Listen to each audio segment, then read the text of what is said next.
right, y'all. Welcome to Our Healing Voices podcast and YouTube channel. I'm Aaron Lehman. I'm your host, and this is episode 35. Really stoked to have you join us. Really excited to drop in today with Mitchell Lubin and really get to know his heart, hear his voice, share what he's up to these days and what's bringing him life and joy and what he's growing through right now. So really excited for our conversation. If you're brand new to the Our Healing Voices world, I'll just a couple pieces that have been important in this launch. First off, the body, mind, spirit, wellness world sometimes can feel lonely. I know Mitchell's probably felt this. I know I've felt this. Perhaps you've felt this. And one of my biggest pieces is like, I want more of us to know that a lot of us are doing the work. A lot of us are looking in the mirror and having courageous conversations. A lot of us are talking to our partners, our neighbors, our friends, and having courageous conversations to improve, to expand love, to make the world a better place. So I just want, sometimes during those lonely moments over the last 15-ish years or whatever, as I've kind of been more intrigued and interested in this healing world, it's felt lonely, it's felt lonely. And then I like open up my eyes and I'm like, there's a ton of people doing this stuff, and it doesn't look the same. I think that's the piece probably, right? Can be like, it just looks different. It looks different. People are healing in different ways. People are finding different modalities that work best for them. We all have unique voice and unique preferences. So here's to that. And so if you're just beginning your healing journey, we're stoked for you. If you've been on the path a long time, keep rocking. Really, we're excited to cheer you on. And then the second piece that I'm also focused on is your voice, our voice, Mitchell's voice. Our voices are so important. And sometimes I just wish, I understand why we don't, because it's a little bit scary and it's a little bit hard sometimes to use our voice based on stuff we learned back in the day, growing up, things that happened when we were younger, voices that, that try to bog us down from back in the day. And yet our voices are so crucial. And I think that that's another piece. I just want you to know, this helps remind me that my voice matters, and it also reminds me that listening is key, right? Listening to other people's voices and being like having the willpower to say yes to difficult yet such important conversations. So here's to that. Here's to your healing. Here's to your voice and continuing to grow stronger daily. And on that note, that kind of goes right into this intro for Mitchell, because over this Mitchell and I met, probably like 2008, 2009 at a coffee shop in Phoenix, Arizona, which is freaking wild to me. And it's so cool to be like, have this call right now. And I need to get to Florida. I need to come to Florida because I want to just hang out, I remember just loving you from the get-go, your energy, your ideas, what you were chewing on at the time. And then now over the last few years, we found each other online through the Instagram world. Yeah. And y'all, if you're not following him yet, follow him. The daily doses of just pump up inspiration and reminders has been huge for me. Whether you're an entrepreneur or not an entrepreneur, for me, it's been really helpful as an entrepreneur to listen to you, Mitchell, because he does these good day, grand rising drop-ins daily. And you're just getting this reminder that you got this, a reminder that to not stop, and I just feel I'm so grateful for that, your voice, because you're putting that out to not only to your family, you're also a dad and husband and everything, but not only to your family, but you're also allowing the rest of us to experience that transformation and that inspiration that you're feeling. So definitely follow him and connect with him here in the coming days after you listen in. Okay. And on that note, you also, alongside your wife, you guys have the Zovia collection, which is like wellness products and amazing wellness products. I'd love for you to share a little bit more about that at some point. Okay. Yeah, but anyway, let's start with, how are you? How are you doing today? Great. Fantastic. What's the word from Florida? And yeah, let's just start with that. We started our day early. Every Saturday, we got to get the kids up and out the house before they settle into their tantrums, because we have a 2-year-old and a 3-year-old. So we have to be active from the moment we wake up. So today we went to the beach. It was extremely windy. They were a little irritated at first, but I went to daddy mode, and I did this thing that I started doing the past 2 years, which is digging a hole. Because I've realized when the kids, any kid, I've tested this theory out for 2 years and it works every single time. When we go to the beach and the kid sees you digging a hole or making a sandcastle or doing anything besides sitting on your phone and not giving them attention, they will be drawn to you, and you have created a whole new world for them for however long you're there. So we went to the beach, I dug a hole, I made it nice and smooth. I made some sand castles. I got some water and made the sand the way it needs to be. The kids had a great time. They were up for about 2.5 hours. And the plan was, before I started this meeting with you, was to have them take a nap so we can have the house nice and quiet. That failed miserably. So they're still up. I'm here. I smell like beach, sand, ocean. It's beautiful. I love it. So good. So good. Oh, awesome. Awesome. Yeah, that is such a that is a note for all of us parents, right? I mean, the journey, right? The journey is you shared, like, to just get active and play versus the temptation to just rock in on the phone. Yeah, it's so easy. Yeah. This is too easy. Yeah. Like, and I've seen it. I'll be at home and my wife won't give me the attention that I need. Yeah. And I'll see what I do to her when I'm giving the attention to this, and it's like, oh, that hurts. Let me put this down and just be in the present while I'm around y'all. So totally.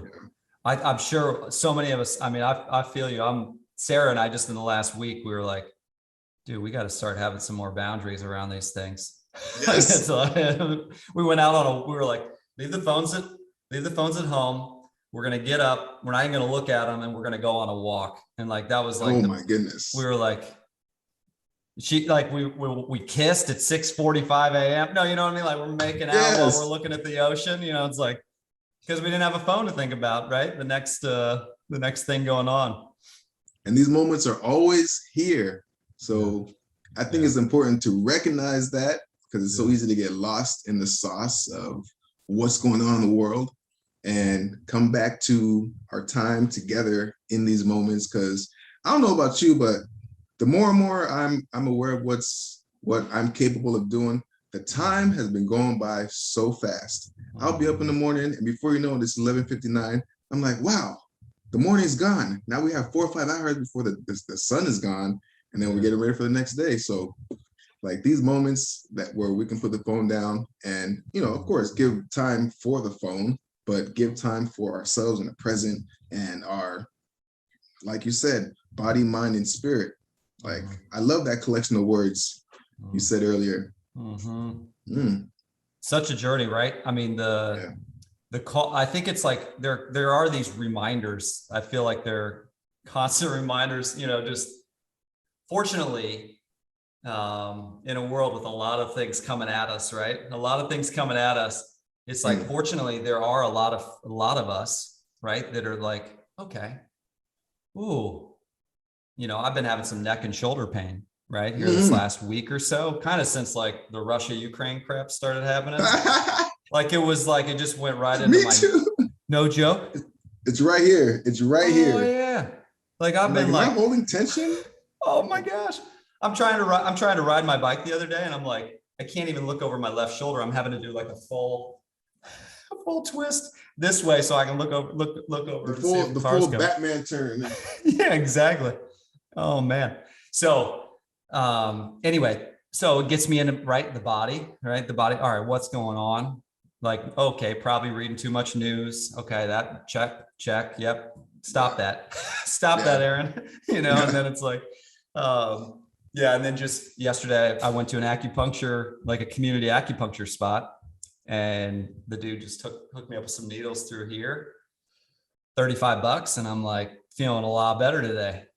Just, Yeah. the journey of like allowing other people to help out with body, mind, Oh, spirit needs, yes. Yeah. Well, Mitchell, let's so you're in Florida. Yes. Fill me in a little bit on, as you think back on your life up till now. Like, I'm trying to think how old you were when we met and like where you're at now. I mean, I'm 40. You're like early 30s, mid 30s. 36. Okay. I'm turning Yeah, 37 this year. Yeah.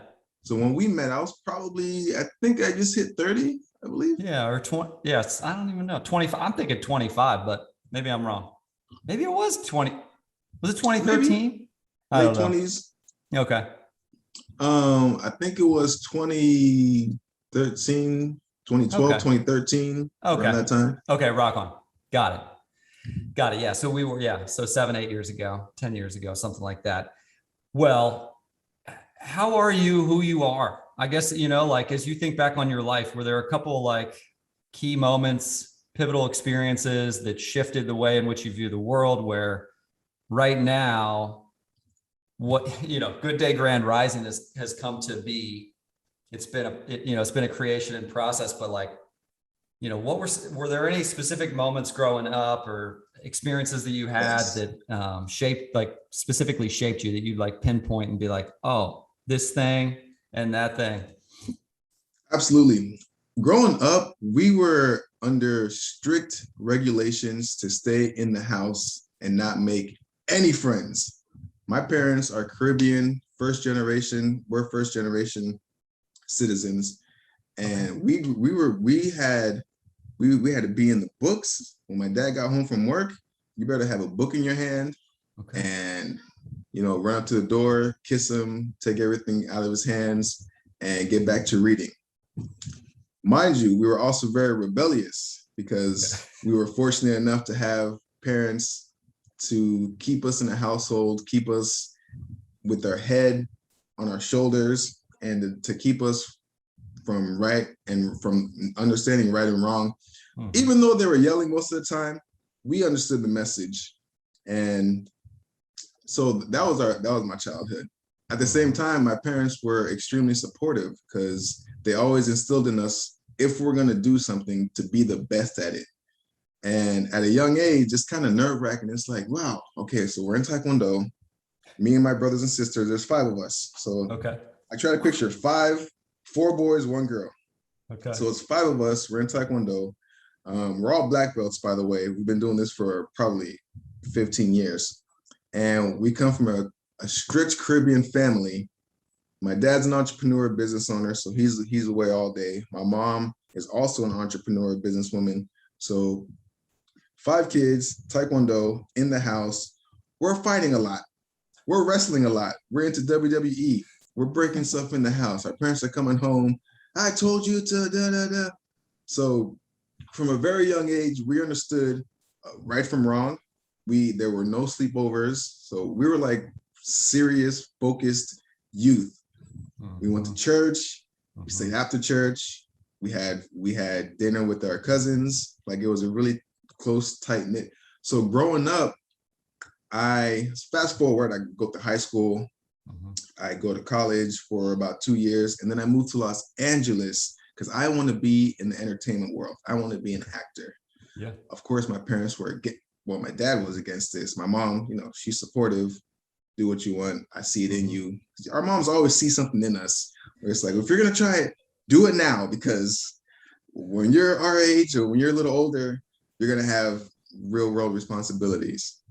So I moved to Los Angeles. I'm there for 6 years. It's going great.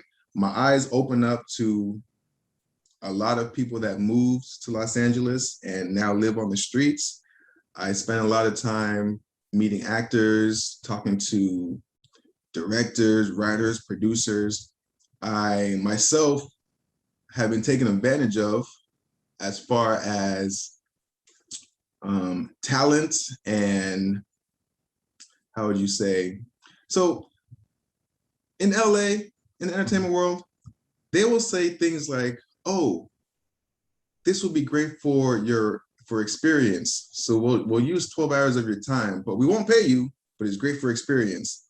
So I went through about 2 or 3 years of believing that, right? Yeah. Yeah. Yeah. And so it was just like people just using your energy. And I quickly realized, like, whoa, I don't want to be around this energy. Like, this is like toxic, this is abusive, all in the name of fame, I guess.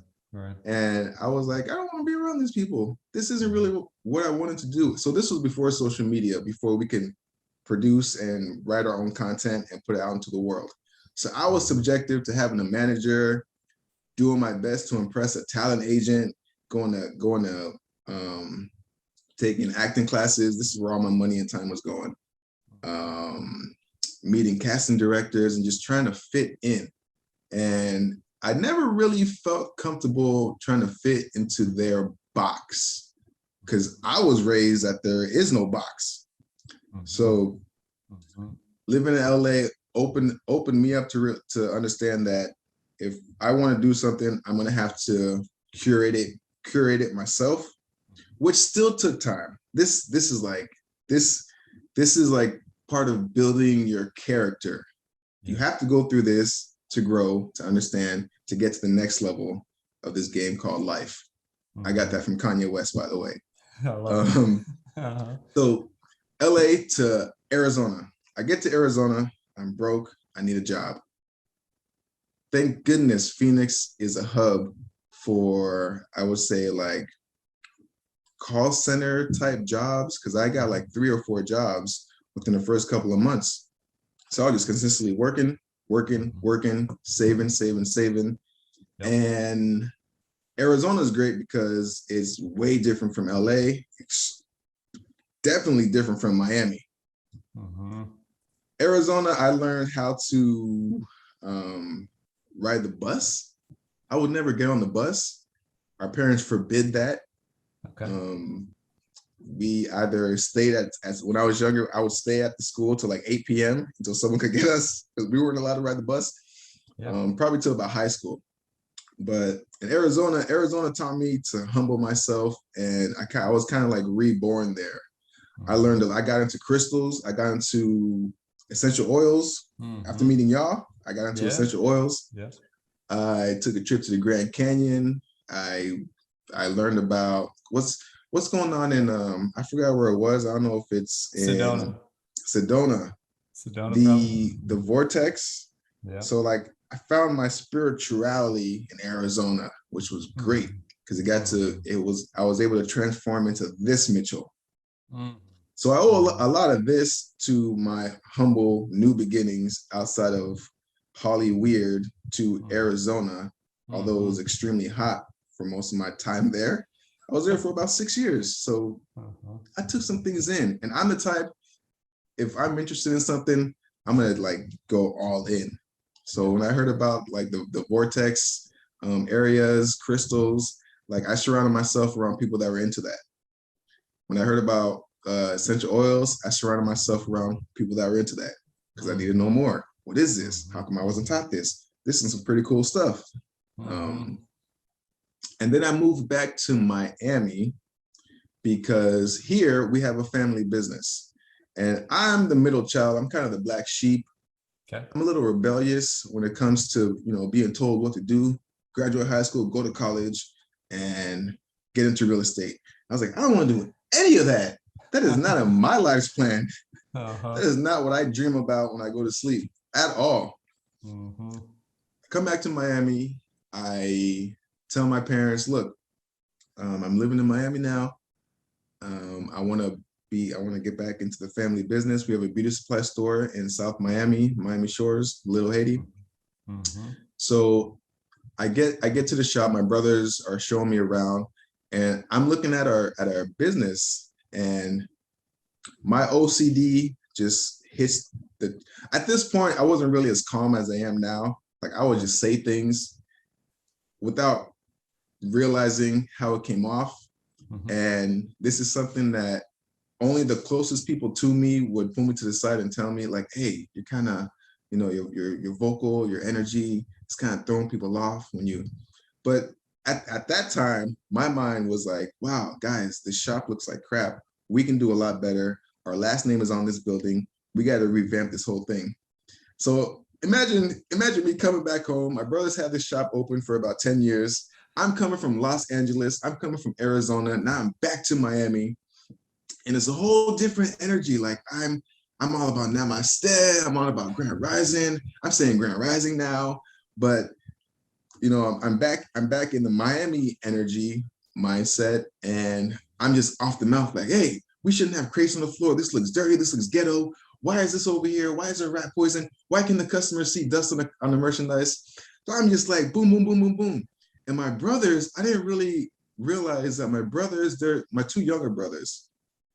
They weren't really thinking about that because they were just in the business. Yeah. And when I get involved in something, not only do I want to be involved, but I want to elevate it and make it better. And then like play outside of the red lines, because I don't believe red lines exist. I just think we have a idea of what we can do till we're scared, and then we just stay there. And I'm not about that, being comfortable for too long. I like being comfortable, but not for too long. Yeah. That brought me to Miami. So I'm in Miami. I come back around 2016, and I spend a lot of time at the shop. And I started getting my family to meet once a week so we can have some type of structure. Because if I'm going to be working with you guys, and it's like working with family is the hardest thing ever. So like if I'm going to do this, we need to get some structure. Like, I don't like to say I have OCD. I just like to pay attention to what is unfolding. And I can sometimes foreshadow what will be if things aren't taken care of. So a customer drops a Budweiser on the floor, and one of our employees comes and just wipes it with a napkin and sweeps up the glass with the broom and dustpan. In my mind, that floor isn't really clean yet, because when someone steps on it, it's going to get sticky. And you ever step on a tile floor and like the shoes are sticking to it? That sound, that feeling, stuff like that bothers me. Fair enough. Fair enough. Yeah. Yeah. So at our shop, customers will drop sodas, they'll drop Capri Sun, and like my brothers will come and wipe with a napkin and then get back to work. And I'll be like, that's not clean. So I'll go over there, get a Swiffer, spray it, clean it, make sure it smells good. Now it's clean. So I kind of feel like, I'm like, wow, am I like this with everybody? Do I just come off like, hey, I see what you're doing. It could be better if you just do a little more. So I went into like a really deep dive into myself. And I said, how can I come off as being more influential, motivational, inspiring? And the first thing I did was went to YouTube, and I started listening to Tony Robbins, Les Brown, Zig Ziglar, Jim Rohn, all the classics, all the classic guys. Right. Like they just know how to deliver meaning in a way where it's like, I like this. This makes sense to me. Now let me listen to this for 10 hours so I can really, that's, you know, I gotta hear something over and over and over so it can program my mind. I'm all about reprogramming this. Because I'm 36. So I always try to imagine like, okay, so for 30 years, I've been conditioned in the school board, in the school system, my parents, and then every adult I've been in contact with. I'm just assuming you know what you're talking about and you're right. Yeah. Now that I'm in my 30s, the more and more I talk to people, the more and more I realize, man, we're on the same boat. Yeah. None of us really know what we're talking about, and we're all just trying our best. So let's start there. Right. Let's start there. I'm trying my best. You're trying your best.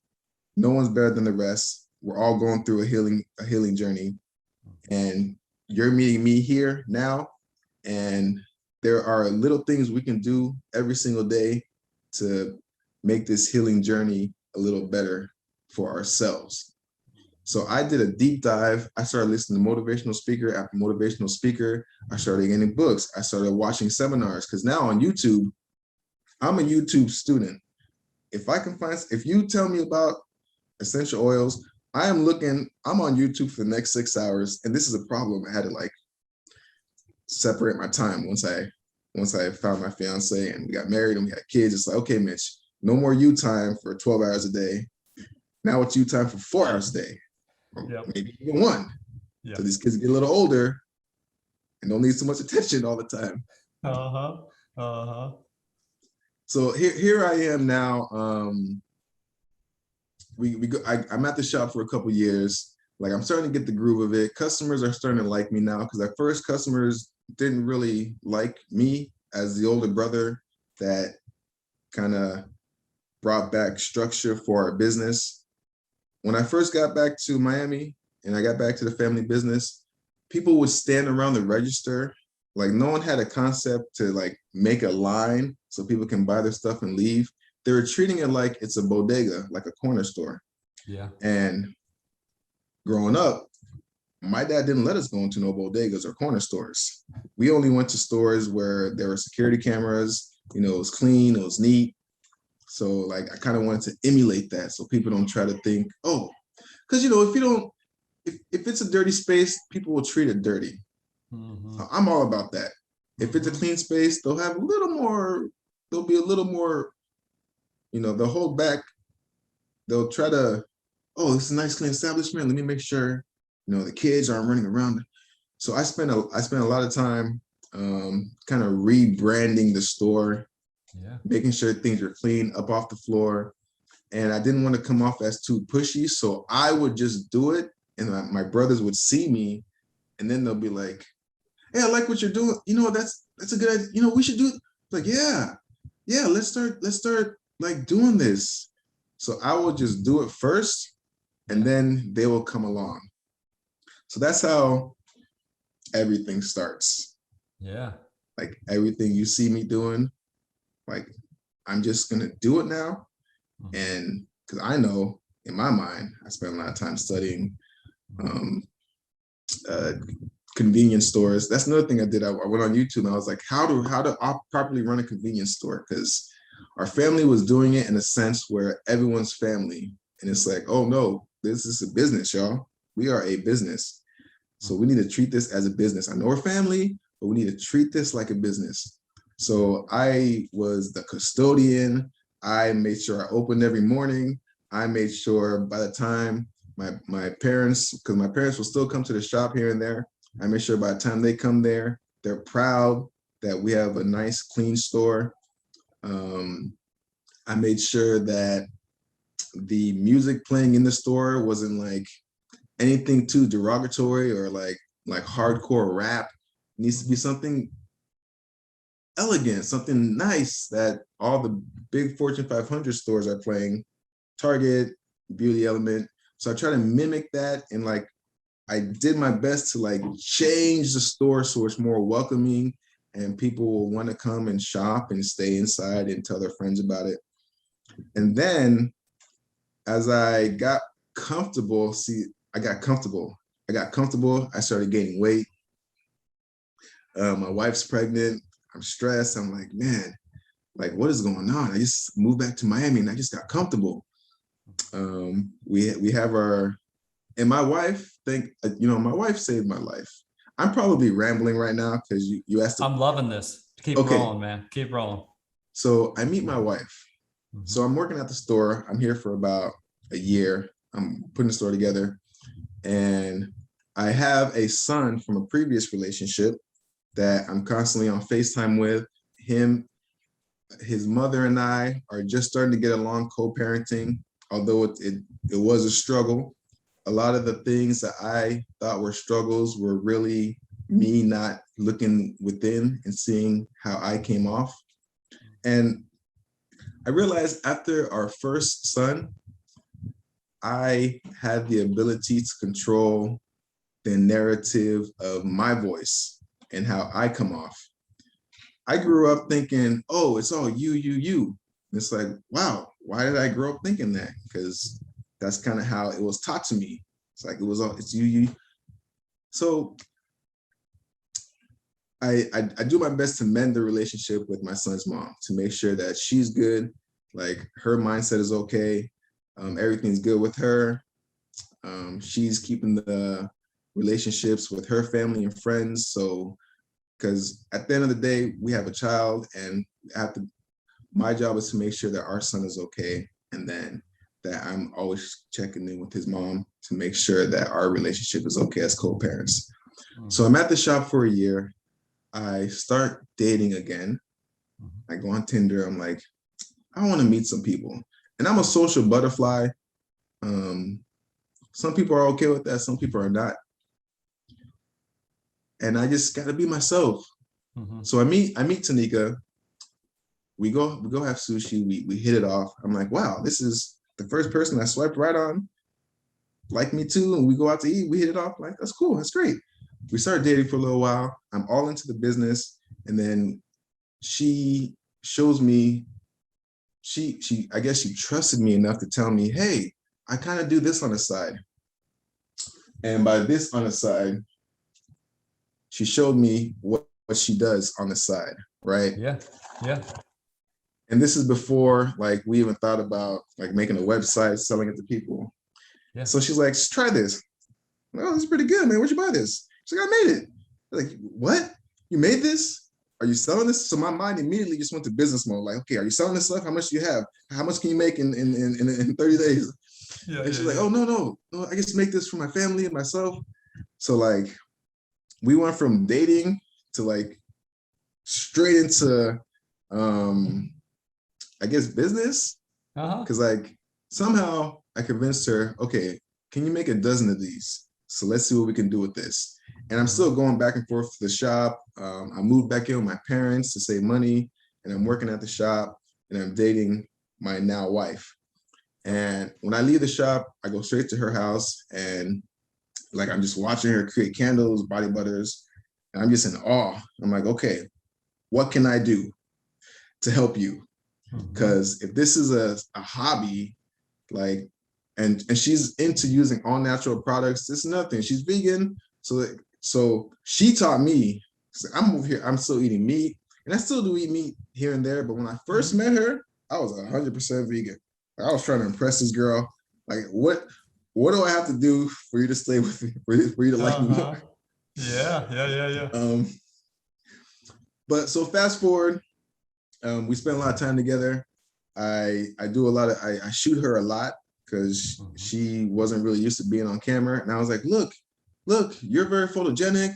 Like, we can really do this. So I'm like building her confidence, because in my mind, I'm ready to go. I'm 2 years ahead.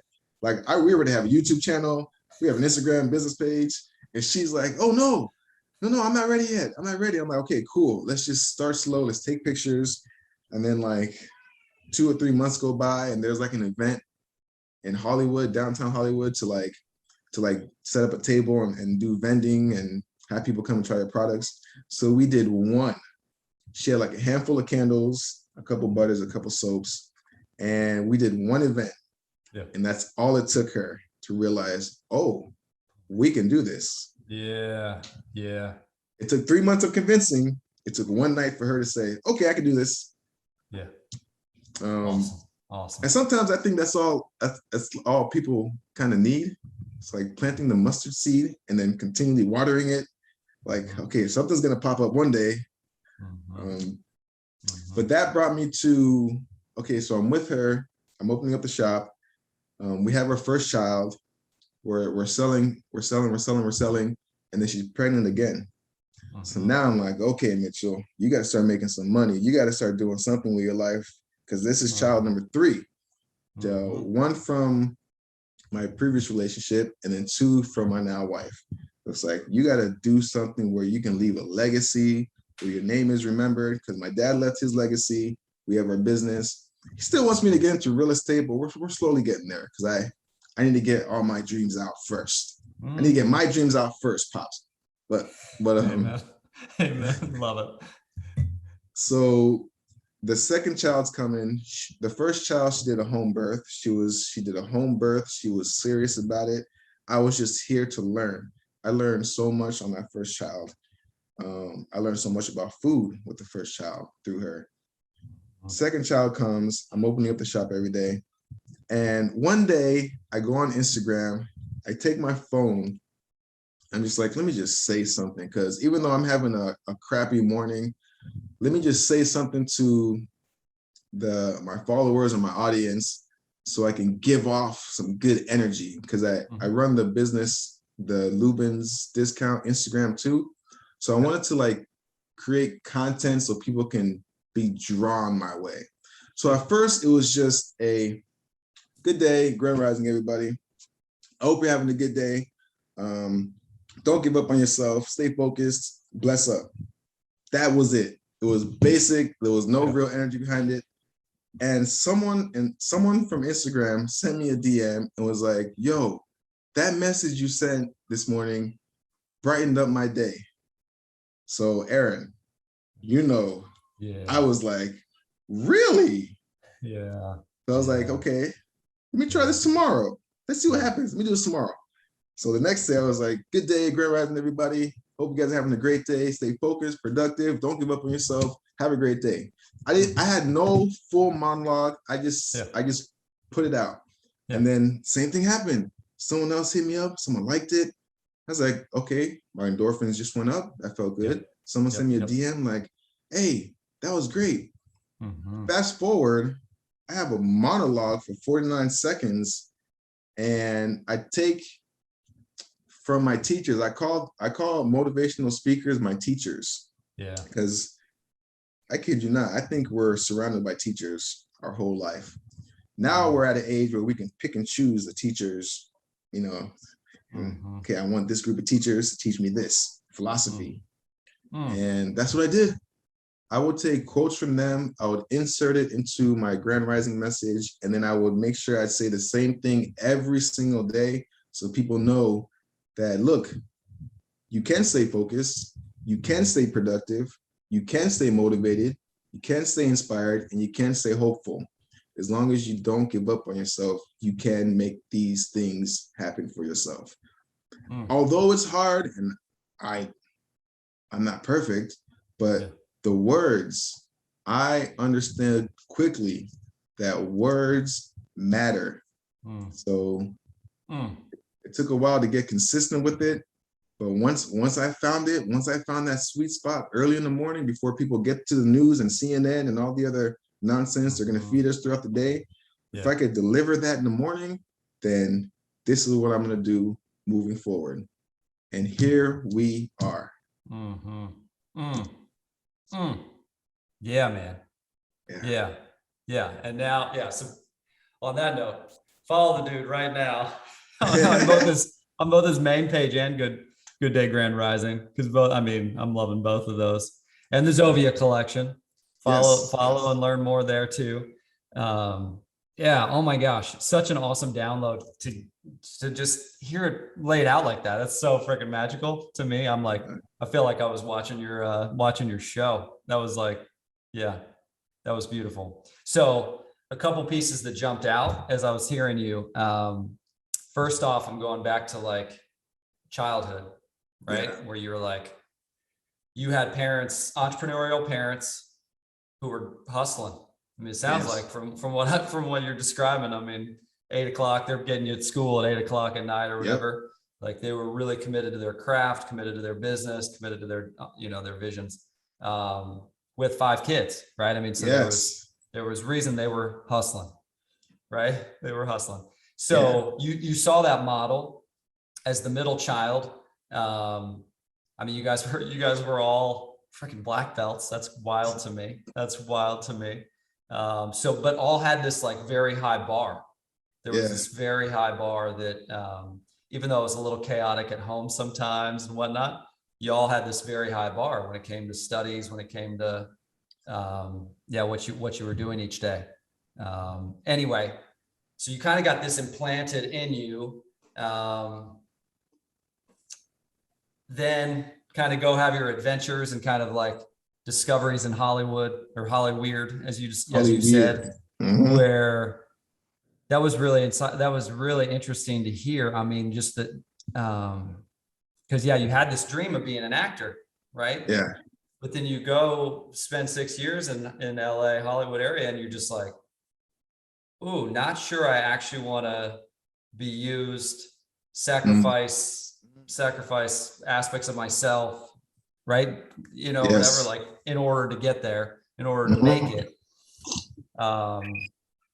But the dream of creativity, like your creativity passion didn't stop, right? No. I mean, like that, I think when I think of actors, just think, right? You just have like that creative spirit, just like inside of you, like freaking. Like, it gets halted when someone's like, cut, we're not going to use that.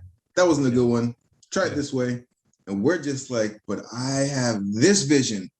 So having that control and not being able to express it, it kind of dims the light. Yeah. But it dims your, I mean, you were like, okay, not going to sign up for this world right now. That's not it. But then you go home, or, do Arizona. That's like hustle, save money,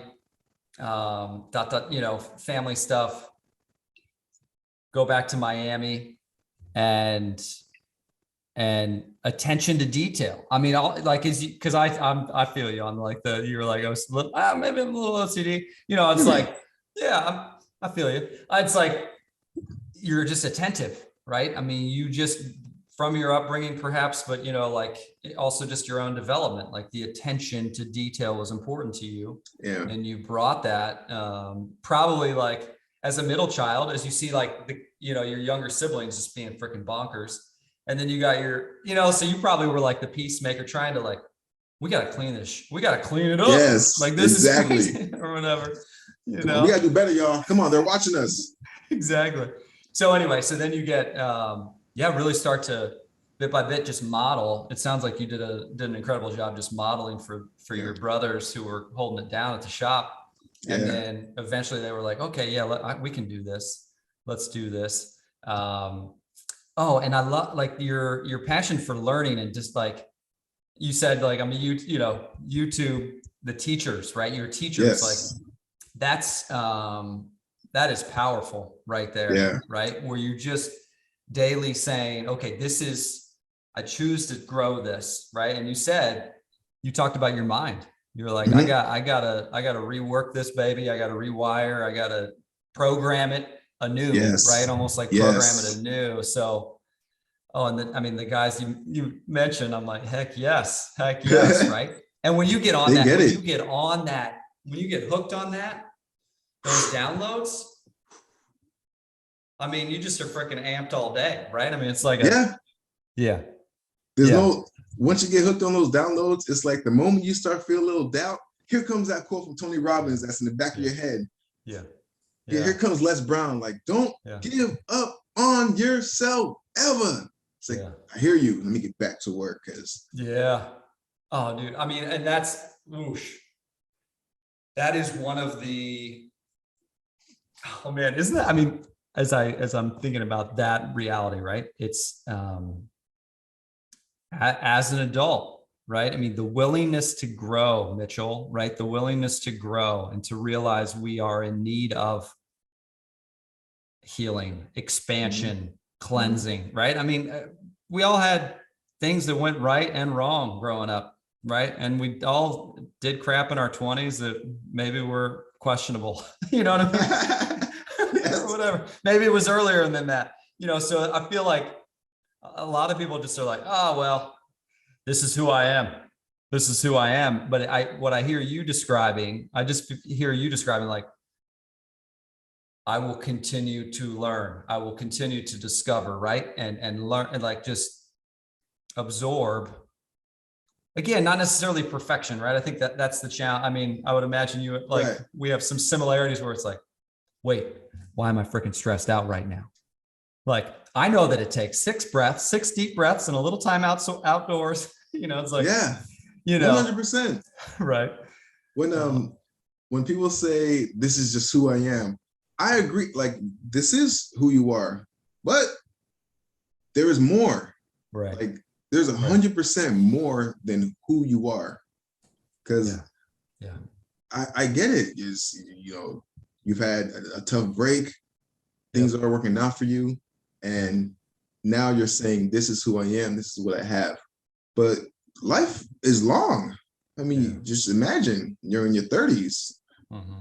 Is it 30 years of who you are now, or did it take 30 years to become who you are now? So in a couple of days, if you just fine tune a little something up there, you can work on becoming something better than just who I am now.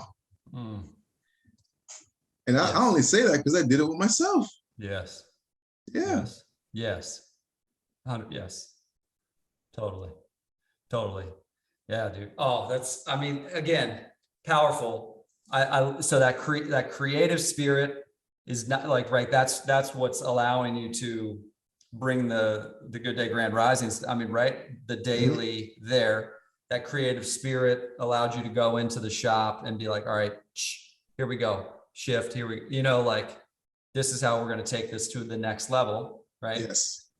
Tanika, you said your wife, right? She's got this brand, like she didn't have a brand, like she had products, and you're like, holy crap, this is so good. The weird thing is, once I said it with my mouth, she knew exactly what she wanted to do with this stuff. She knew exactly what she wanted to do.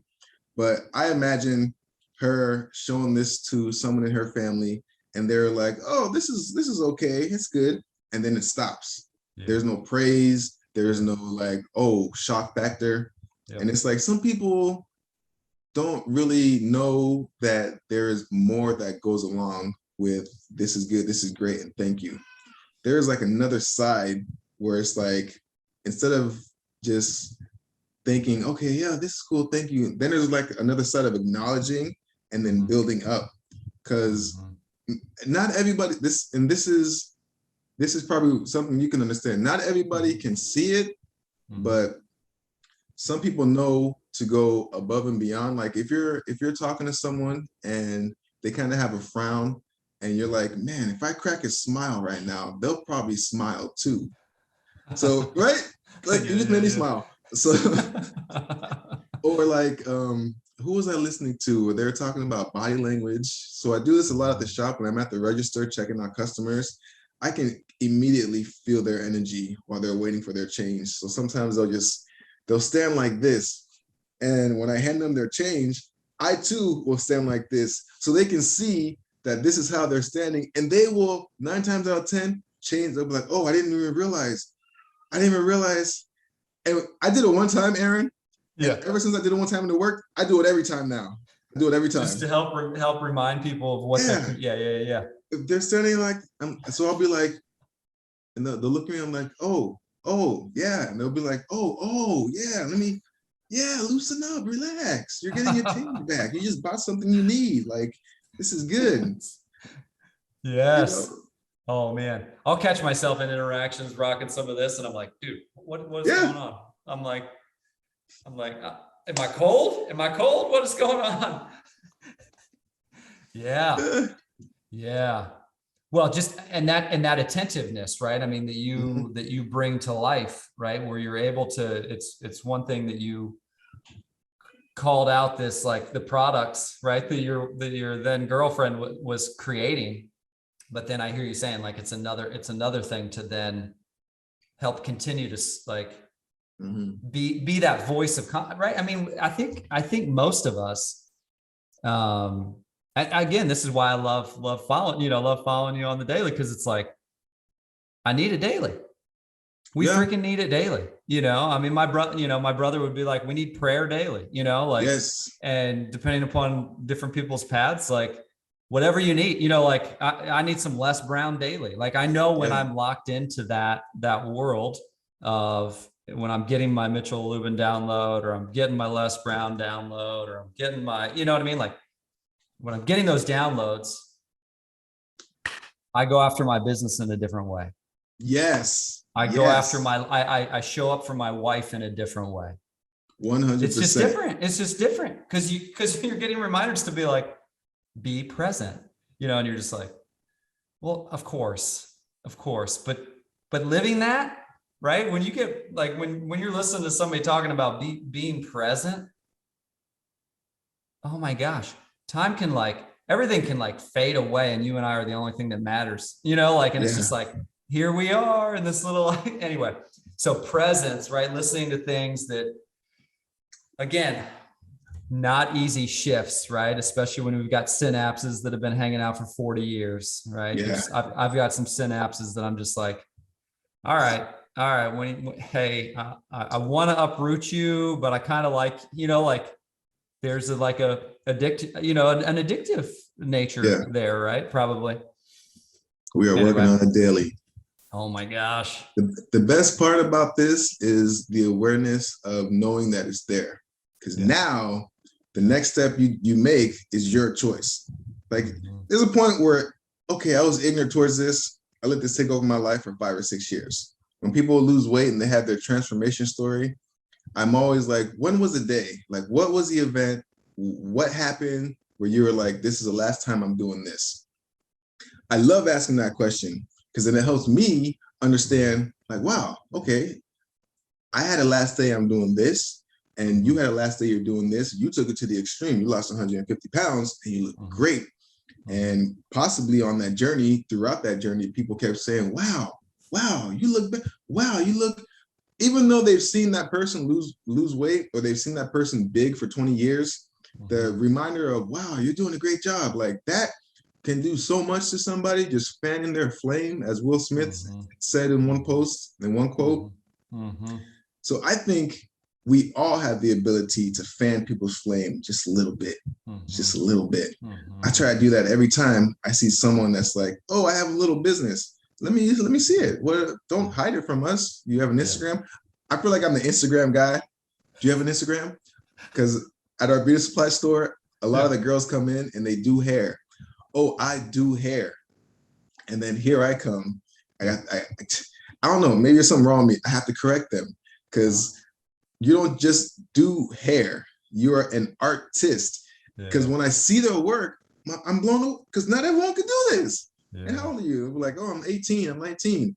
So I'm like, well, are you making any money? Because there's people out here that make a lot of money doing this. And for some reason, it comes natural to you. So I'm already in that mode where it's like, okay, let me fan your flame a little bit. So the next time you see me, you'll be like, that's the guy that told me to keep going. Even though I have other distractions in my life that pay no attention to this skill I have. Some of us have that in us. And a lot of us can recognize those that have it. Fanning their flame a little bit. Totally.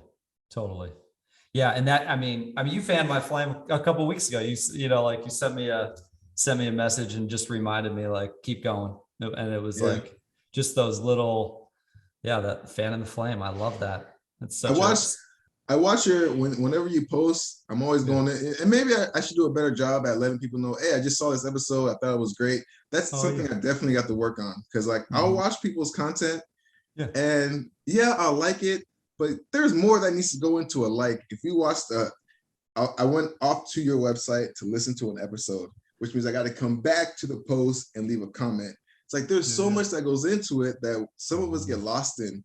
So I've been watching your content. I'm like, man, Aaron is doing it. Aaron is doing it. And whenever something comes across my mind, there's a group of people that I will reach out to that I know that know me in real life. That's another thing. I'm not really reaching out to strangers. You're only getting that because I know you in real life. I met you in real life. I hugged you in real life. I met your wife. I'm pretty sure I met your mom because I remember a conversation she had me one time. So it's like, I'm touching those people. I'm reaching out to them because I know like there's something there. That's why I reached out to you because I'm like, Aaron, that's my guy. He's still in Arizona. He's still doing his thing. Him and his wife. Like, let me go ahead and hit him up real quick. I wasn't sure if you were going to respond, but I still sent it. Like, let's just... I mean, that's the piece, right? I mean, I think when you have that, when that comes to you, right, or when you see something, I think it does it reminds us that we're not alone, you know, at the end of the day. Like, and I think so often, so much of our culture is can feel real like, oh, it's this balance, right? It's this balance of go and do your independent work, right? Go be independent and like create your stuff, right? Be independent. And I think there's that's health. I don't think there's health there, right? There's health and there's energy there. And that's, I mean, that's the studying that you described earlier, right? Yeah. That's that, like when you're locking in. And then there's also this interdependence, right? Where it's not over the top dependence. I can't move without Sarah encouraging me, right? Mm-hmm. It's like, I can also move on my own, you know, like there's but it also, I feel like, I don't know. I've heard people say like, don't go over the top independent and don't go dependent, like have this interdependence where you're getting the both and where you have relationships and friendships that are like reminding you. I think that, I mean, over the last 8 years of like entrepreneurship business stuff, it's like, I feel like that's the challenge, right? Is to just keep staying faithful and keep believing in the vision, right? Yes. And not allowing like one hater or one, I mean, I'll give like my grandma, bless her heart, I love her, 93, almost 94 years old. Wow, bless her. I'm not sure how much she believes in my podcast vision, but you know what? And in moments I can get like super triggered and irritated by that. I'm like, hold on. Understandable. I'm like, hold on a second.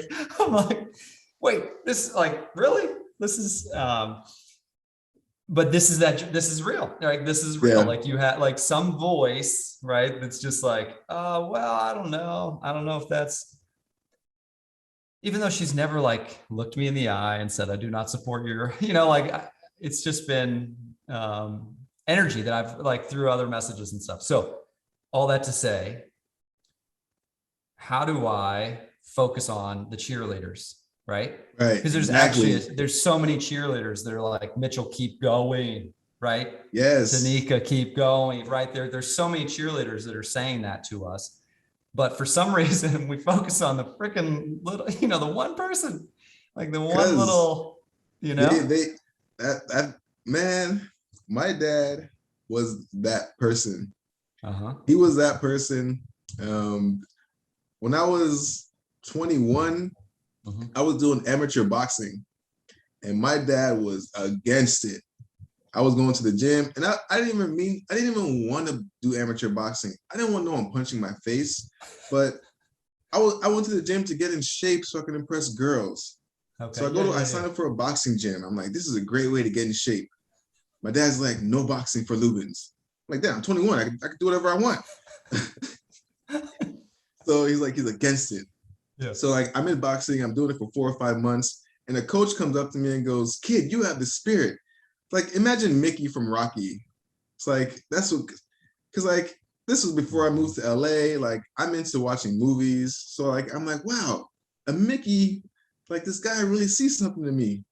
So my dumb ass is like, let me try amateur boxing. So he's like, can you be here every day at 6? I'm like, yes, sir, I can.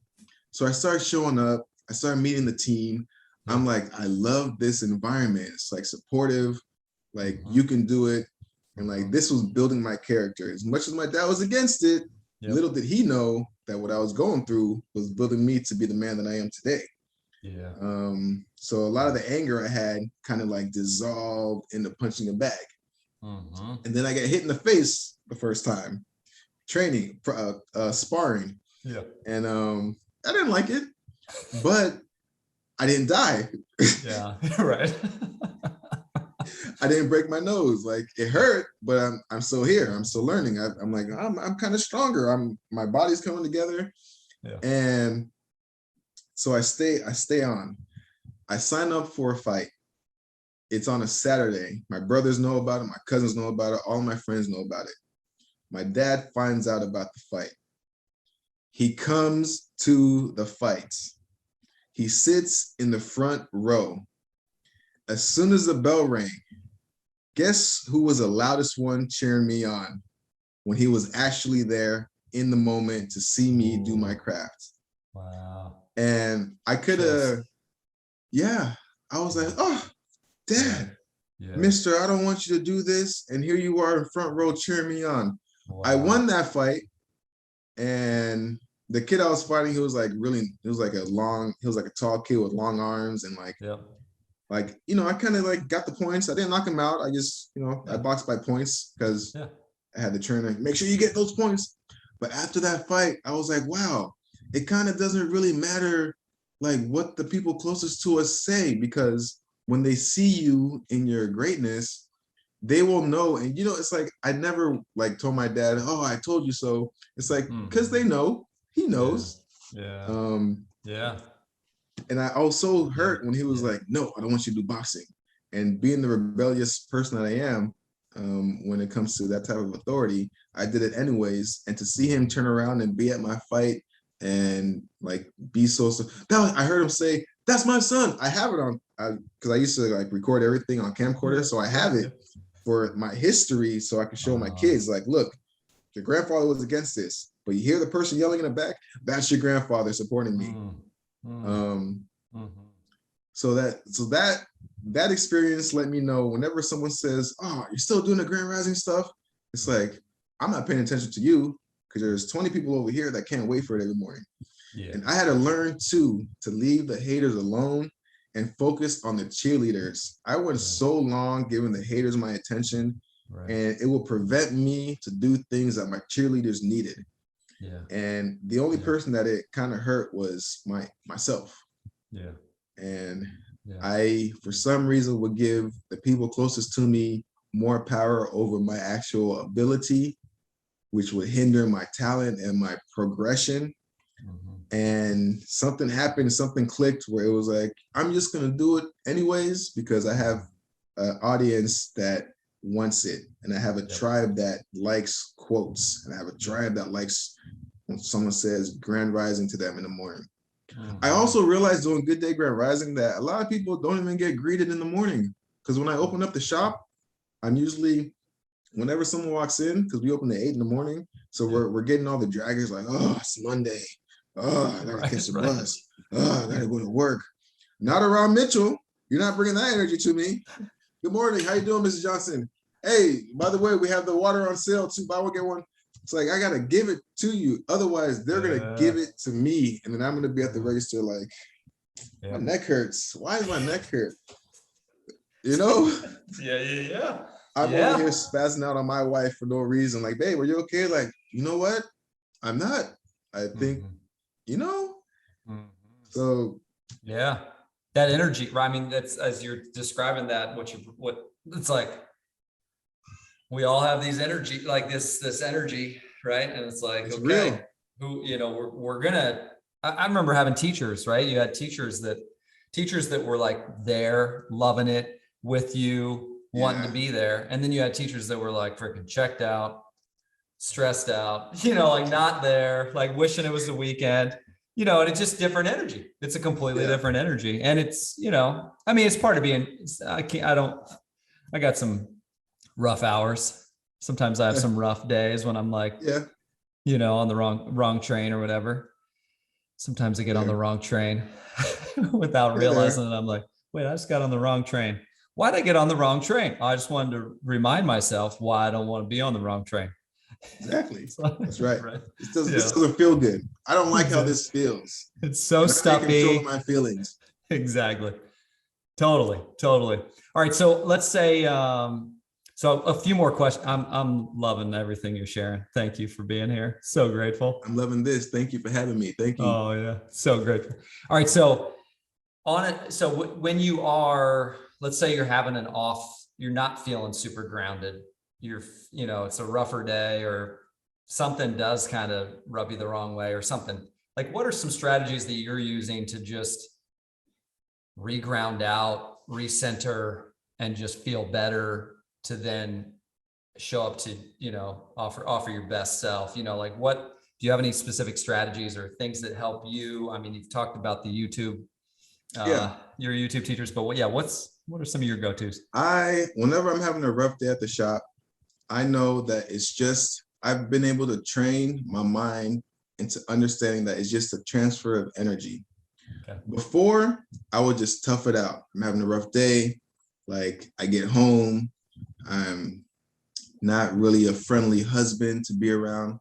Mm-hmm. And then I learned that it's just a transfer of energy.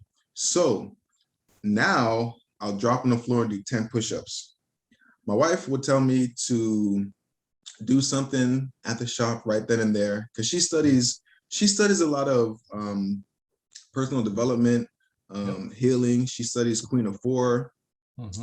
Queen of Four is a I'm gonna butcher explaining what she does, but long story short, she helps women find their inner goddess. So my wife studies this stuff, and then every now and then she'll give me a nugget. She sees I'm frustrated. She's like, "Baby, you should try this. Here's some tea." She introduces me to yoga, which like, why haven't I been doing yoga my whole life? Like, man, how come they're not pushing this in school? PE, no, yoga, then PE, and then yoga again. She's like, great. But so now I'll do push-ups. Like, I'll get down, me and my brothers we'll have a push-up challenge day. If I see he's frustrated, the first thing I say is, are you drinking your water? Because now I know if I don't drink enough water throughout the day, you're getting a different version of Mitchell. If I'm not hydrated, I'm dehydrated. I'm relearning how to keep this avatar in good standing. For 28 years, I would not give this that much attention. You know, I haven't really had like bad skin issues, but I have better skin now that I'm controlling what I'm putting into my body and controlling what I'm consuming visually and listening to. So whenever I'm having an off day, first thing I'll do is I'll change the music at the shop to jazz. Whenever we play jazz, I'm getting a little, I don't know. I'm kind of like, I'm cocooning into like, I keep changing butterfly skins, I feel like. Because I'll hear music by accident and it's like, what was that song? And I'll look it up online. I'm like, wow, I like this artist. And then I'll obsess over this artist for like a month, or if it's jazz, or if it's anything. So first thing I do is change the music. Because I'm at the shop all day. I'm listening to the music. I get to control if the customer comes in and hears Lauryn Hill, Josh Groban, Celine Dion, Whitney Houston, Michael Jackson, or some rap and hip hop, which we don't even play anymore. Because now my brothers understand what music does, like to you, if you're listening to good music, high vibration. So it's the music. I'll drop down, do push-ups, get my heart rate up. When I get my heart rate up, I can focus more on catching my breath, which makes me not focus on anything else that made me feel a certain way. So when you talk about breath work and you talk about like, I am there. I listened to a Joe Rogan podcast, and Wim Hof or something Hof, someone Hof was on there. And I went straight to YouTube after that episode and just digested everything that he talks about. I'm like, this guy knows what he's talking about. He's sitting in a bucket of ice, like his temperature's going up. Like, okay, so the breath has a lot to do with how we go throughout our day. And then, you know, when I focus on my breath, and when, like, say a customer is getting me frustrated and I'm controlling my breath, when I'm controlling my breath, I swear, like in the Matrix, when Neil's like when everything's like wobbly and then it like stops and it's focused, it's like, wow, okay. Controlling my breath. And then you see everyone else, their breathing is a little off. They're like, their breathing is more intensified as they shop or doing everyday things. It's like, wow. Not only it's almost like magic. We live in a magical world, and things happen, things are put in front of us to keep the magic away from us. And I think it was Gary Vaynerchuk that said the fact that we're even alive right now is a miracle. And it's like, how did we forget that we're a miracle? How did we forget that we were a worm or like a thing that went into a body after fighting off 60 billion versions of us? Yeah. And then we grew into this thing and we forgot that we're miracles. Like we're walking electron miracles that can make things up and make things, and we can breathe and control our breath and our emotions. So first thing I do is I change the music. I try to get my heart rate up. I work on my breath and I guzzle water. If not water, then thanks to my wife who introduced me to tea and herbs. I'll text her like, hey babe, I'm having my neck hurts, my head hurts. Like, what type of tea should I drink? Because she leaves me with a reservoir of tea. She got my mom into it. And so, I'll drink some hot tea and I'll try to get myself back to center. Whenever I'm having an off day, I follow every single one of those routines: music, push-ups, water, or tea, or I'll go out into the sun. Oh man, the sun. When I was young, we were told to stay out the sun. Who taught these people this stuff? It's like, and then I get older, it's like, oh, the sun actually heals the body. I mean, not too much of it, not too hot, but like, sunrise and sunset, those are like magic hours. How come no one taught us about magic hours? It's like, so I'm relearning all of this stuff, Aaron. Yes. And I'm consistently reminded about the magic in the world when I can control my breath and my emotions. It's like everything becomes clear and you can pay attention a little bit better when you can control your breath, your emotions, and you remember to stay hydrated. Drinking water was kind of difficult for me because I would only drink water when I was like thirsty. Yeah. If anything sugary wasn't around. Yeah. If coffee wasn't around, like, I'm not drinking no damn water. But now water is the first thing I go to when I wake up, last thing I drink before I go to bed. Yeah. And it's like, I gotta stay hydrated because I don't like the person I am when I'm like, I'm thirsty. Yeah. Oh, dude, love those tools. That's amazing. And so huge. I mean, just little shifts, right? The push-ups piece is such a good reminder. Yeah, I've heard so much from Tony Robbins where he's like shift your state, right? Yes. So, like energy wise. Yeah, it's easy to, right, when the brain is amped, how to like get back into like, oh wait, hey, actually, I've got this body. Actually, I got this. Right? I'm this energy being, this miracle, right? But the brain is like, a lot of us, again, I mean, what a trip. It's such a gift, right? This is such a gift.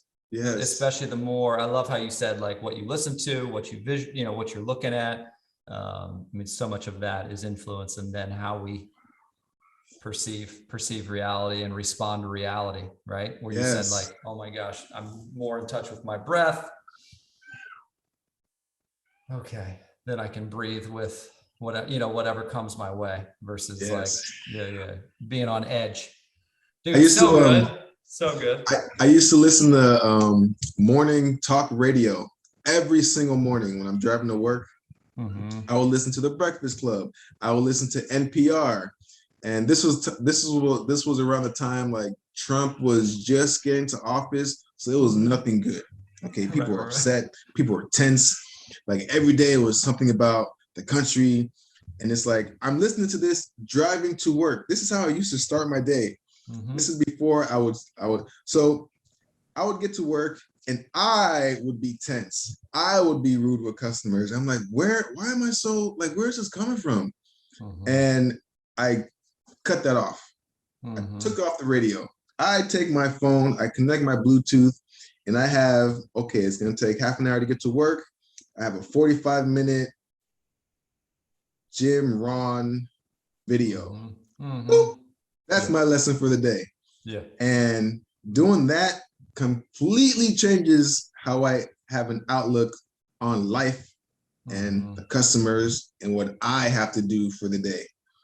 Just by tuning out of the worldly noise. It's just none of this really is helping anybody. And if it's not helping you, if your words aren't helping us, I just cut off all that morning nonsense. And I'm like, why did I give this attention for 25 years? Like I'm on, like I would wake up ready to listen to some gossip. Like, why did I do this to myself? Imagine the things I could have done with my life if I would have just came to this conclusion at an earlier age. But I guess I needed that. I guess I needed that. I guess, that's part of it. Yeah.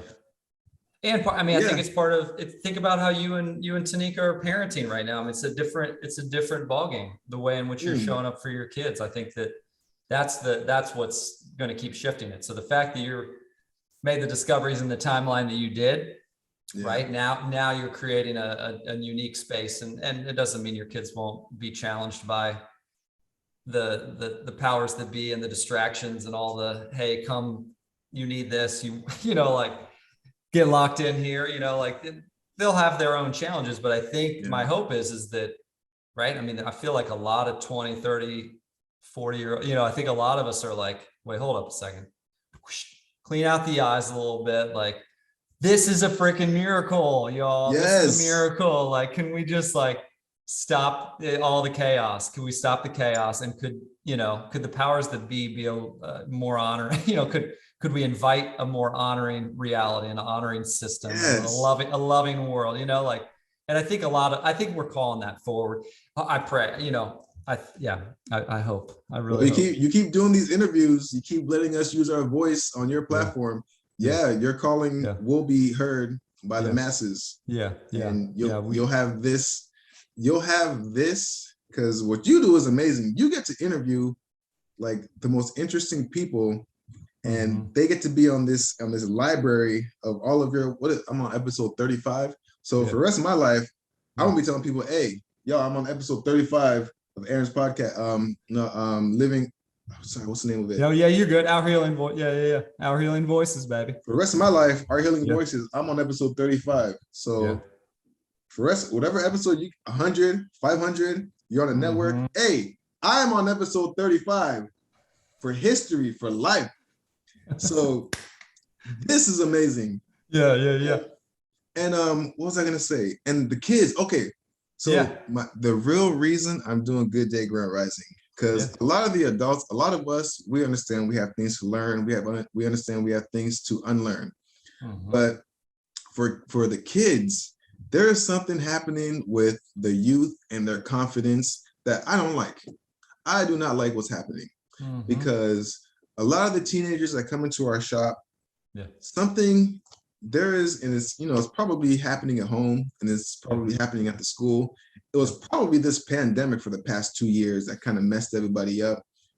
I'm going to contribute. A lot of it was from the pandemic, and a lot of the kids are living this new reality because the parents don't know what's going on, because the powers that be don't know what's going on, and they have a terrible job of communicating what is going on. So which means the parents have a horrible job communicating to the kids what's going on. And now the kids are going to be the ones taking care of us when they're our age, and their confidence is shattered. So I started this as a Grand Rising message, and then I'm like, wait a minute, I can use these words to build up confidence in the youth. And when you mention how my kids, yes, they're gonna have challenges. I can't protect them from the world. But what my parents did with us was make sure that our confidence was here. Because when they immigrated here from the Bahamas, from Haiti to the Bahamas to Miami, like, it takes a bold person to make that type of move. Like, your confidence, I think about what my dad went through just to even touch the beaches of Miami. It's like his confidence must have been at an all-time high. No social media, like, no yellow pages, no Yelp to review the airline or the whatever cruise ship he came on. Because I always tell myself, we have to interview our parents, because in their life, they have a story, a movie, a book that we need to know the story about. And same thing with my kids. They need to interview us. Your kids will need to interview you so they can tell your story. And it's like a little booklet. Now we have social media, so we can make like stories. But the confidence of the children, I am like rebranding like the way I talk to the youth. I'm not talking to them like they're kids, and I'm not talking to them like they're adults that live a life of ignorance, but I am talking to them. Yeah. And when you can talk to a teenager and they can see that you're not talking through them, you're like, I'm talking to you. Like, I'm not your mom, I'm not your dad, I'm not your school teacher. I see you. I see the direction that you think you want to go in. And when you talk to the youth, like, oh, you're an old head, you don't know what you're talking about. Right. And you're probably right. But the person that I'm seeing in front of me right now, it's not really you. You were taught this, and you can relearn a better way of handling things. There's no reason why a 15-year-old should be at a beauty supply store with their clothes half off. And when I see the guys, like some of the kids that come there, the teenagers, they don't like to see me. They do now after we talk, because our first interaction is them sagging their pants. Right. And I can't stand to see a brother in his ass or his boxers. Yeah. And they're dirty. I can't stand that. First of all, learn some hygiene. Second of all, but the youth, there's no reason someone should come into our shop half naked. Even the young ladies, I'll let them know, hey, the less clothes you have on, the less respect these older guys are going to give you, because they don't see your age. They see you as something else. And some of them receive it. A lot of them appreciate what I say, because I'm not saying it out of anger. I'm not saying it out of spite. I'm kind of just educating them. Like the young brothers that come in with their pants sagging, I'll let them know, hey, did you know that came from prison? When somebody made you their girlfriend, you would have to sag your pants so other people know that you're taken. And the minute they hear that, they're pulling their pants up. It's like now my dad didn't take that approach. If my dad saw us without a belt on, there was some yelling happening. Yeah. And my dad has a voice where if he yells, like, you just start to cry. It's not that you're sad or you're angry. Like, he has such a deep voice. Yeah. Like James Earl Jones in like The Lion King playing the Mufasa, or like Darth Vader. Like, they naturally have a deep voice. So you pay attention when they talk, like, sit up straight, like, oh, quiet, my dad's talking. But like when they yell at you, oh man, I remember as a kid just crying because my dad like saw us like in the front yard without shoes on, or like he never liked when we were outside, or like when we wouldn't tuck in our shirt. Like when we were in middle school, like the cool thing was to have your shirt tucked out. Now with our parents, now with these first generation immigrants, we had to have our shirt tucked in, our hair had to be combed, collar, shirt ironed. And like if my dad ever saw us outside of those of his, which I commend him for now. Like I so appreciate my parents for being so hard on us, because I don't know what's happening out here with these kids. Who is letting you leave the house like this, young lady? How old are you again? You're in middle school. What? No. Sir, who's letting you leave the house like this? Your hair's not brushed, your pants are sagging, your nails are dirty. Like, what is happening? So seeing this at work, talking to the customers, it's like, I thought I wanted to do this, but life is telling me I need to work on this, because I have this audience every day. If I can like work on this daily, if I can have the right words to say, if I have the right delivery, if I don't come off as a know-it-all, if I come off as a student, because I am always going to be a student. At the end of the day, I don't want to be a teacher, but I'll teach. I don't want to be a teacher. I'm just a student that kind of I just have this addiction now to write. Now I write it down, because before I used to try to memorize it and then it would go to crap. But now I got to write it. Yeah. But I thought I wanted to be this. Life is pulling me over here. And now I have this relationship with the teenagers and the youth, and I'm building relationships with the youth. And then the adults are seeing what's happening, and like they will maybe or maybe not naturally fall into line, or take a little bit here and there. But I know if I start with the kids, with my kids, because I'm always like, be the person you needed when you were their age. And it's like, oh, I can recognize the 16, 17, 18, 19-year-olds, even the 21, 22, 23. even adults in their 40s and 50s, like I'll talk to them, and when they talk to me, they'll tell me, "Oh, you're not like a lot of young guys your age." I'm like, "I'm not, because you're not really talking to me. You're kind of talking to all the people, all the motivational speakers I listen to. That's who you're interacting with, because that's the vocabulary you're hearing coming out of my mouth. It's not me. These are the authors that I've studied, right? Yeah, yeah. So, I mean, that's that. Yeah, dude, I feel you on that, right? I mean, it really is. And that's that unity. That's that oneness, right? I mean, it's like yeah, it's you, but it's not. It's them. It's us, right? Like when you're yes, speaking truth, speaking life out, to somebody, it's like it's part of that. I don't know. That's a little out there, but that one love energy, right? Where it's like, yes. okay, We got to understand that if we're not here for each other, that we're just going to go into chaos. And there are people out there that want you to be angry all the time. And you don't have to be. Maybe you're taught anger for a long part of your life, but there's another side of anger. And it's actually the opposite of anger. Acceptance. Accept who you are, be willing to learn, and don't give up. Because if you give up, you're dead. Yeah. Please don't give up. Not around me, at least. Yeah. Yeah. Yeah. Totally. Totally. Yeah. I mean, that's yeah. Okay. 2 final questions. Sound good? Yeah. First one is, so one of the challenge, like as yeah, man, being a guy, obviously unique experiences we've all had, right? Any man listening to this, you and I have each had unique experiences.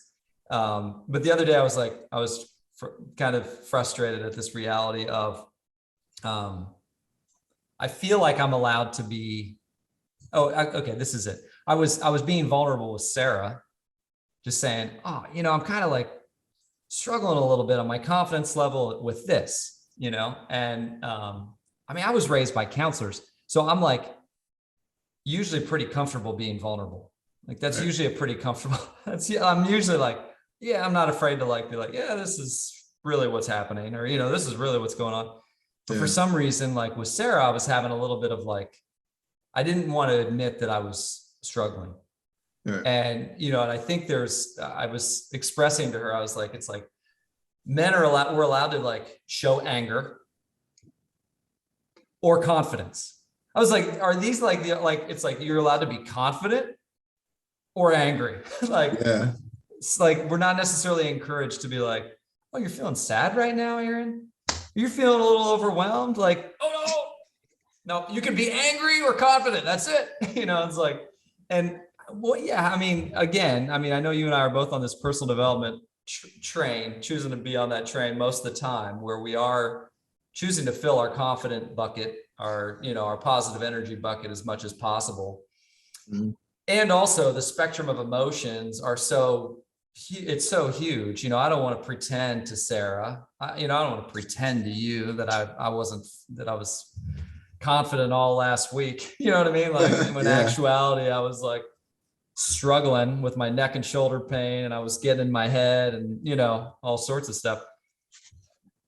How do you deal with that? How do we, do you think there's a need for a continued shift of like, just how do we support young people or one another, fellow brothers, like to like be real, not necessarily wallow all of the time, not necessarily, live in that dark, the dark space, but how do we allow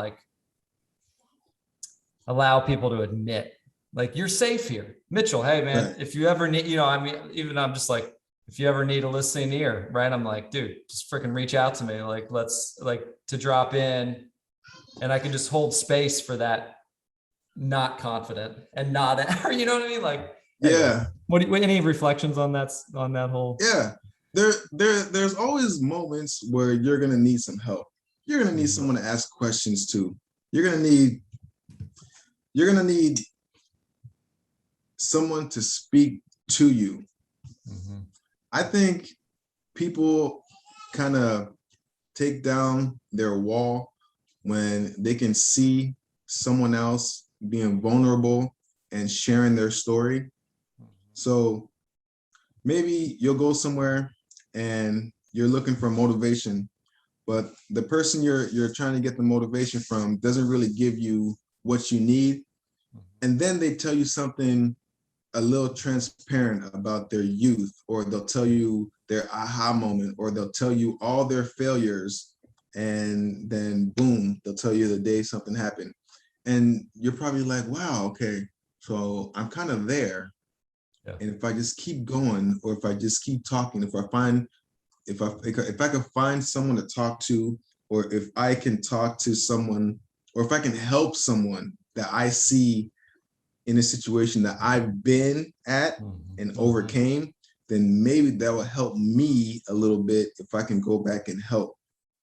I always find it humbling to give advice about something that I personally go through. So if I'm talking to like a young father at the shop and they're buying diapers, and I can see physically that they're frustrated, they had it. And my conversation is, your wife has been frustrated for 9 months. She's been carrying your bundle of joy for 9 months. If she's breastfeeding, she's probably going to be breastfeeding for a year or 2 or 3, or some people do it for 4 years. So this moment of frustration and anger that you're having right now with her, or getting these diapers, or going to the grocery store, doing these little things, it's a blimp in the existence of however long you're here.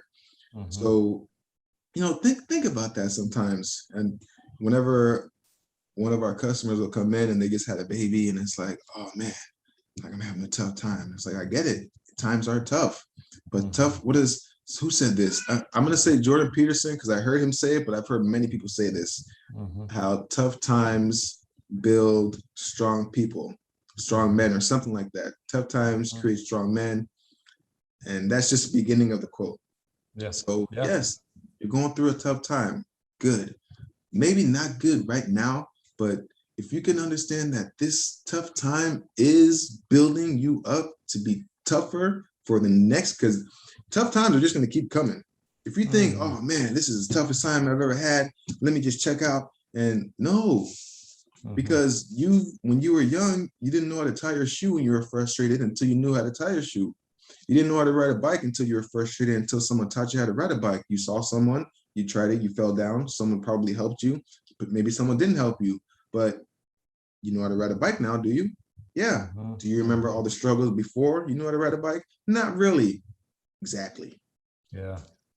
I think the lessons are kind of everywhere in a lot of people, if you can pay attention. And I don't know. Yeah. Sometimes you just need to see someone like sharing their story with you and letting you know that, hey, I'm not perfect. When I was your age, I kind of went through this, and this. So here's some wisdom for you, so you don't have to go through it. I feel like our parents are always like kind of living through that fear spectrum, like you have to do this, and this, because when I was your age, it's like, but mom, dad, when you're my age, like none of what is existing now even existed. So like it's not the same, but the wisdom, I understand the wisdom is there, but the reality is completely different. So the fear, they'll probably never get rid of the fear, because we're always babies in their eyes. And I'm speaking from my parents, because they still kind of treat us like, you're still my baby. Ma, I have 3 kids now. But you're still my baby. Well, Yeah. No, I love what you're saying. I mean, I think the vulnerability does build bridges. Vulnerability is a part of life, right? I mean, rough times, tough times are going to be a part of all of our journeys, right? And it's going to be like, how do we utilize those moments? Take what we were meant to learn. I mean, my mom's going through healing on, tumors, like healing like a tumor on her lung right now, and it's like we're learning so much, right? It's I could say it sucks, right? But really, this is like, we all needed this freaking like download from the universe. Like my mom, you know, I feel for her daily, you know, Yeah. like, but it's like, we're learning so much, you know, so it's yeah, anyway, but that's that personal development, right? The personal development that Yes. we've done to get to this situation, which then is like, hey, you know what? I mean, what a fragile life this is, right? Yes. Just in general. I mean, what a gift. You know, none of us are guaranteed tomorrow, let alone my mom. It's not just her, it's me, you know, like, Yeah. so let's keep learning, let's keep discovering. Anyway, so that is part of being a human, right? Yes. The roller coaster. And also, what do you do as you're on the roller coaster? Like, all right, what lessons am I learning? My neck and shoulder hurts, you know, my low back hurt from like my, you know, for about 15 years, I had back Yeah. issues, low But back look at this stuff. view. Yeah, exactly. And then we're going down. Exactly. Exactly. All right, man. You're such a gift. I love this. Those of love you, it too, man. yeah, those of you who have joined, really grateful, really excited to have had you here. Mitchell, final question would just be kind of so 20,000 people in the building.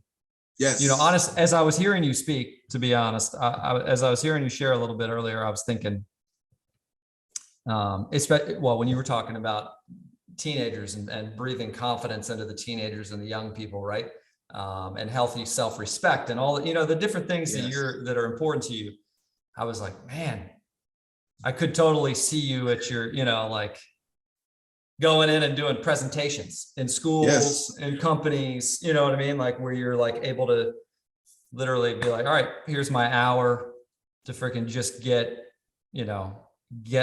just help people shift, right? Yeah. Just continue to remind people, to fan people's flames, to remind them of their giftedness. Anyway, just as I hear you talk, it just freaking pumps me up. So 20,000 people in the room. One day we're going to have 20,000 people listen to episode 35 over this, you know, in the coming days and That's days right. and months. Y'all check it out. Episode 35. I'll tell them. Yeah. I'll tell them. Yeah. So yeah, what are your final pieces you want to leave with folks? What are the you know, you've dropped so much wisdom throughout, but what, like, if you were like, all right, here you go. Here are my final 2 or 3 pieces I want you to walk away with. Okay. So I'm going to always try to share the victim mentality blockage. I don't know where it comes from. Obviously, it's a programming, but if you can kind of work on this on yourself, and it's gonna happen a lot faster for some people, depending on how they were raised and the motivation that that's been pumping into their ear. But if you can work on this one thing, and it's becoming a victim of yourself, it's possible to become a victim of gossip, tragedy, many things that happen throughout your life. The most important thing that you need to remember as a youth, as an adult, as whatever you are, if you're conscious, you're alive, is to not be a victim of yourself. If you could, look, forget about the thief in the night that's after your purse. There is a thief in your mind that's after your promise. There's a thief in here, and you didn't plant him here. This person invaded your mind. And this person that is this thing, this energy, it's like it's making you think like you're not worthy. So if you can work on that victimhood mentality, you can completely change your life, 100%. And then you'll have enough light to help people spark their own match, because we're surrounded by so many people whose matches went out years ago. And you could be the person, if you have a little bit of light in you and you can give some of your light and just tap their match, and or your flame is on, and you can just help them like do that thing where 2 lighters come together and one lights the other one. Like, we all have it in us, and you'll be surprised how much little effort it takes to make someone feel like, wow, you see me. I will always tell people to not be a victim of themselves. I will always share my experience of when I would talk down on myself. And I always let people know, like, whatever you're thinking about, whatever you feel, you've been taught to feel this way. So if you're listening to something and it doesn't feel good, shut it off. If you're watching something and it doesn't feel, shut it off. If you're trying to figure out why you're always angry, why you always have anxiety, and I'm like, let me see your YouTube history really quick. And it's 65 videos of keeping up with the Kardashians or basketball wives, then it's time to start doing some unsubscribing from what's keeping you in this low level energy. And it's time to resubscribe to some new energy, some new teachers. I will always preach, you are what you listen to, you are what you eat, and you are the friends and associations you keep, because this is what I understood. And it's 100% true. The moment I started focusing on myself, what I wanted for my future, my family, the way I wanted to live longer, the way I wanted to feel about my body, so many distractions left. Friends I thought were friends disappeared, because people will see you changing and they're either going to say, oh, you've changed, like you weren't supposed to. No, we're supposed to change. You met me here, okay? And, I'm a caterpillar, but caterpillars don't stay caterpillars for their whole lives. Like, we're supposed to go through a moment of stillness. Stillness is when we're in the cocoon and we're relearning, we're getting rid of some stuff that's not going to help us fly, like we're losing the weight, we're transforming into this entity that's going to completely change how we live our legacy, or completely change the lives that we come in contact with. And then people will have the nerve to say you changed. Or here's my favorite one. Who do you think you are? Oh, I love that one. I don't answer. You know what? Who do you think I am? Who? Because you thought I was, and now you're confused. I would be confused too, because I don't know who I was. I couldn't fly last time you met me. Now I'm flying. Who do I think? I don't know who I think I am. I know how I feel and I know where I want to go, but who do you think you are? Yeah. So I will leave people in a room of 20,000 students, or in a room of 20,000 audience members, to never be a victim of yourself. Work on what you say to yourself. Work on what people are saying to you and how you receive it. Work on how you feel after leaving a place, or pay more attention to how you feel after you spoke to someone. Pay attention to how you feel after you ate something. Pay attention to how you feel after you were in a place that didn't make you feel really good. Pay attention to all these things, because there are magical things happening all around you that are trying to get your attention. And it's going to be up to you whether or not you are aware of what's happening, how you feel, or whether or not you're going to spend another day, week, month, year not wanting to be better. And there is a quote that Jim Rohn says. He says, you can get wiser, stronger, and better. If there's anything you want to try to do, is to get wiser, stronger, and better. Because the opposite of that is death.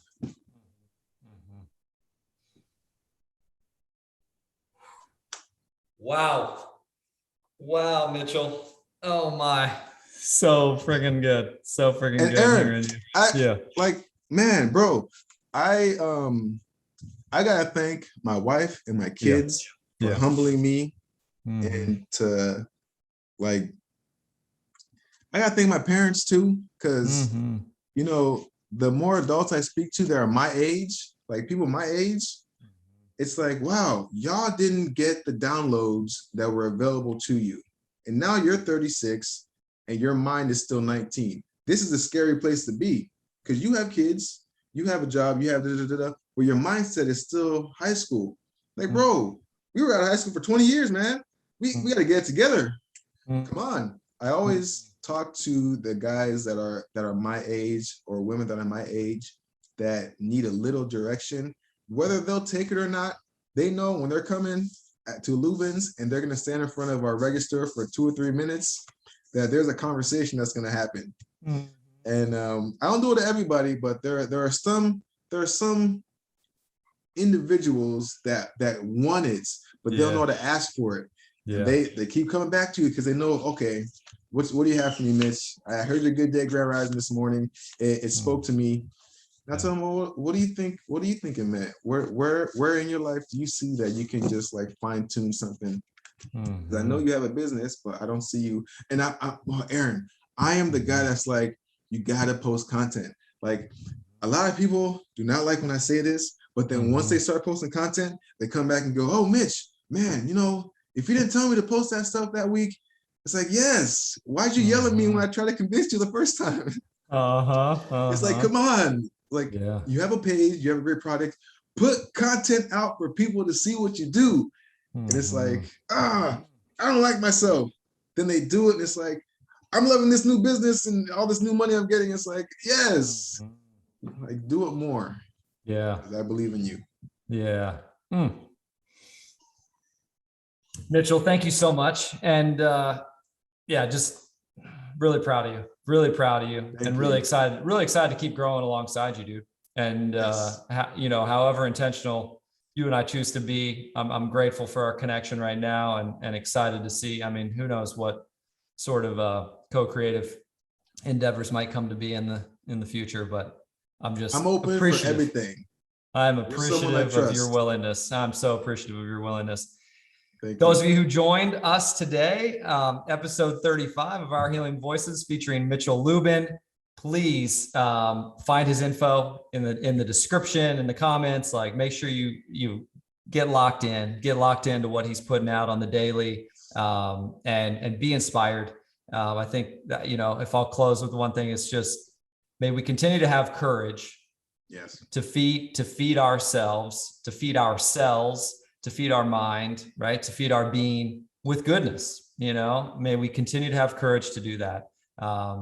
No, it's not always easy. It doesn't seem easy, but really, but switching the channel is okay. Clicking unsubscribe, like you said, is okay. It's okay to unsubscribe and find new teachers, right? And so, Mitchell, thanks for being a teacher to me. I'm grateful to be learning from you and alongside you, and wishing everybody a beautiful rest of your day.